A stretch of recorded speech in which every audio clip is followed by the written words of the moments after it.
Hey my YouTube family, सभी को मेरा नमस्कार। तो मैं एक नए टॉपिक के साथ आ चुकी हूँ जो कि बहुत ही मज़ेदार होने वाली है और बहुत ही इम्पॉर्टेंट है हम लोगों के लिए। आप जैसे कि स्क्रीन पे देख के समझ ही गए होंगे, थंबनेल देख के समझ गए होंगे कि आज का टॉपिक क्या है हमारा। तो मुझे मन में ख्याल आया, क्योंकि बहुत सारे कमेंट बहुत तरह का आ रहे थे बच्चे लोग का कि इस टॉपिक पे वीडियो डालिए, ऐसे वैसे, पहले सेमेस्टर का एग्ज़ाम का टॉपिक डालिए, क्या क्या क्वेश्चन आया था। तो पहला बात तो ये बता दूं बाबू कि आप लोग जो भी मेरे स्टूडेंट लोग हैं कि सेमेस्टर 6 का मैं क्वेश्चन रखी थी, पर्सनली मैं अपना बैग में रखी थी, लेकिन मेरा उस टाइम डिलीवरी हो रहा था तो मेरा रूम में हम काम नहीं कर पा रहे थे क्योंकि सिजेरियन हुआ था। तो हस्बैंड और मम्मी लोग घर में करती थी तो इधर से उधर हो गया। हम बहुत खोजे पर मिल नहीं पाया। फ्रेंड सर्कल में भी बहुत बहुत हम अपना तरफ से बहुत ट्राई किए कि मिल जाए, आप लोगों को हम हेल्प कर सके, पर नहीं मिला। लेकिन ये कोई बड़ा इशू नहीं है कि आप पहले सेमेस्टर का क्वेश्चन देखिएगा तो आपको कुछ हेल्प हो जाएगा, ऐसा कुछ भी नहीं होता है।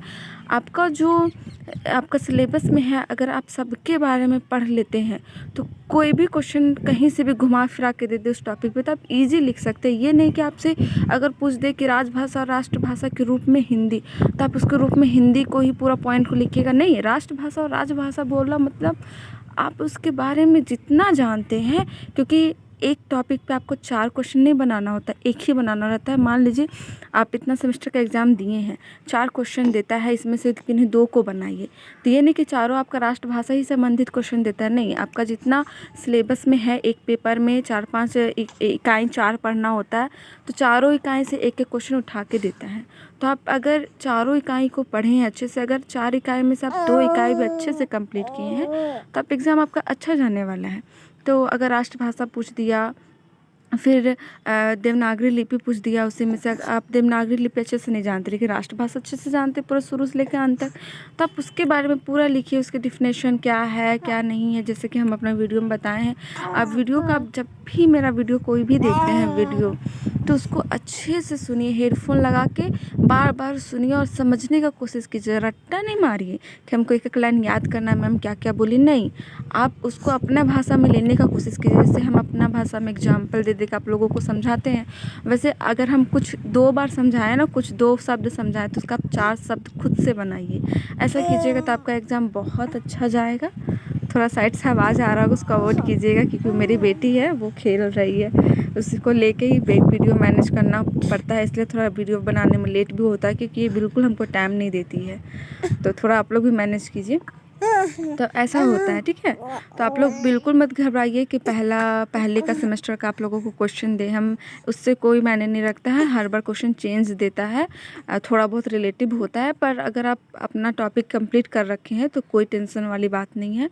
आप जो भी पूछ दे टॉपिक, आप अगर उसके बारे में 2 भी जानते हैं तो 2 को भी लिखना, उसको 4 बना के लिखना, बढ़ा चढ़ा कर आपको लिखना। और कुछ अगर आपका कोई कवि के बारे में आता है, दोहा वगैरह आता है, तो आप 2-4 लाइन दोहा को याद कर लीजिएगा तो आपके लिए बहुत अच्छा होगा। क्योंकि जब भी हम सूरदास हो या तुलसीदास हो, जिसके बारे में भी बताएं, उनके बारे में जो भी दोहा वगैरह था उसको हम पढ़ के जो समझाएं, जो हमारा सूरदास का बाल लीला पढ़ना है ये सब, तो उसमें भी हम वीडियो में भी आपको बताए हैं कि अगर जो पद आपको 2-4 लाइन ईजी लगता है ना, थोड़ा बहुत, अगर मान लीजिए आप पूरा याद नहीं कर पाते हैं, हम ऐसा ही करते थे, मेरे से भी पूरा पद पॉसिबल नहीं है याद कर लेना, हर किसी को याद नहीं हो पाता था।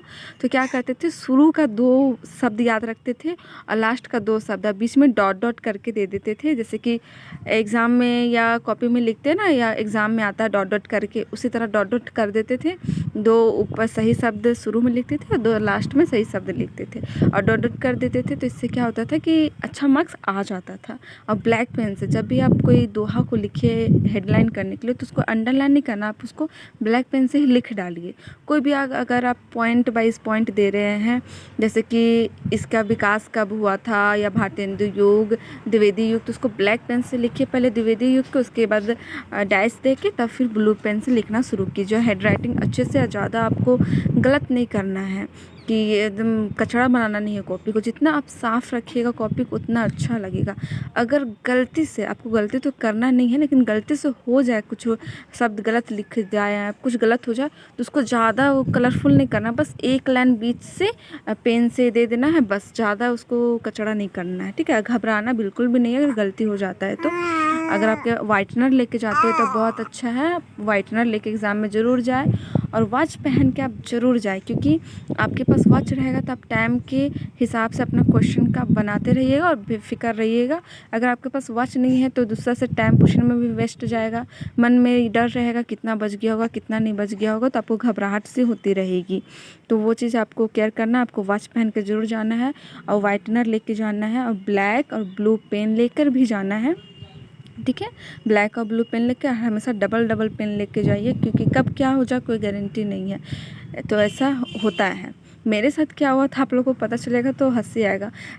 जब मैं सेमेस्टर 6 का एग्ज़ाम लिख रही थी तो मेरी बेटी बिल्कुल 8 मंथ की थी। तो मेरा थोड़ा उस टाइम हेजिटेशन होता था, बहुत घबराहट, थोड़ा सा बात में डर जाते थे, अजीब होता था, क्योंकि हार्मोनल चेंजेस होता है उस समय।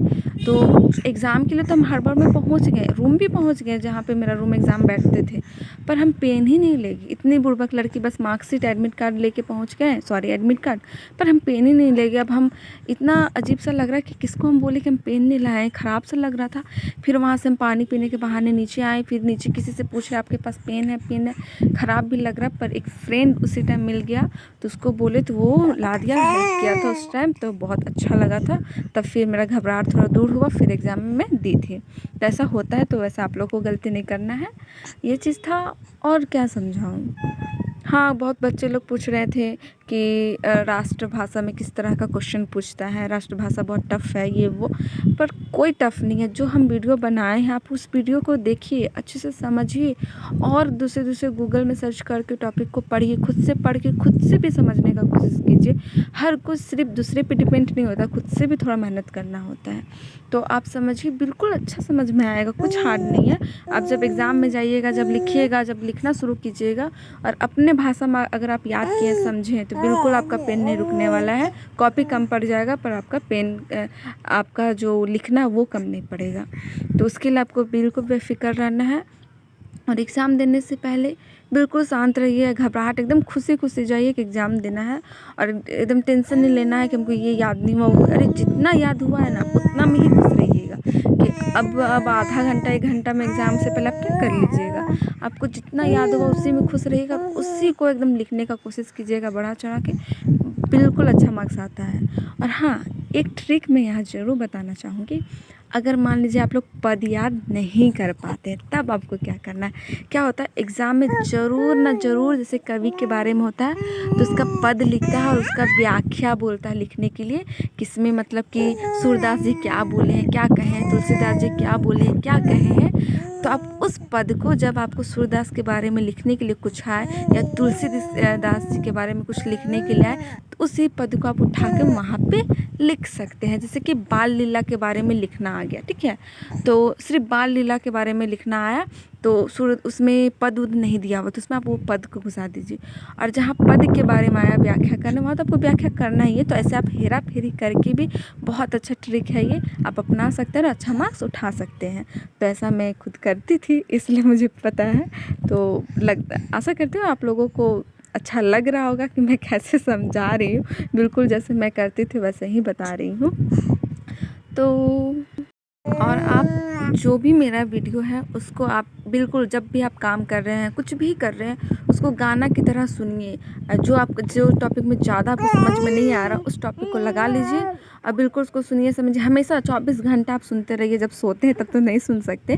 ऐसे आप जब भी कुछ काम कर रहे हैं, लड़के लोग कुछ भी काम कर रही है, लड़का लोग ही है, या आप वॉक कर रहे, घूम रहे, ईयरफोन लगा लीजिए और उसको सुनते रहिए, बिल्कुल आपको एकदम याद हो जाने वाला है।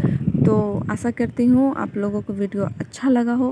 अगर अच्छा लगा हो तो प्यारे प्यारे कमेंट ज़रूर कीजिएगा। अगर मेरे चैनल पर नए हैं तो सब्सक्राइब ज़रूर कीजिएगा, क्योंकि मेरे लिए एक सब्सक्राइबर बहुत इंपॉर्टेंट है, बहुत मोटिवेशन मिलता है। और मेरा वीडियो पूरा देखिए। So thank you for watching and best of luck. जिनका एग्ज़ाम है अच्छे से एग्ज़ाम दीजिएगा। मेरी तरफ से आप लोगों को best of luck. So thank you for watching.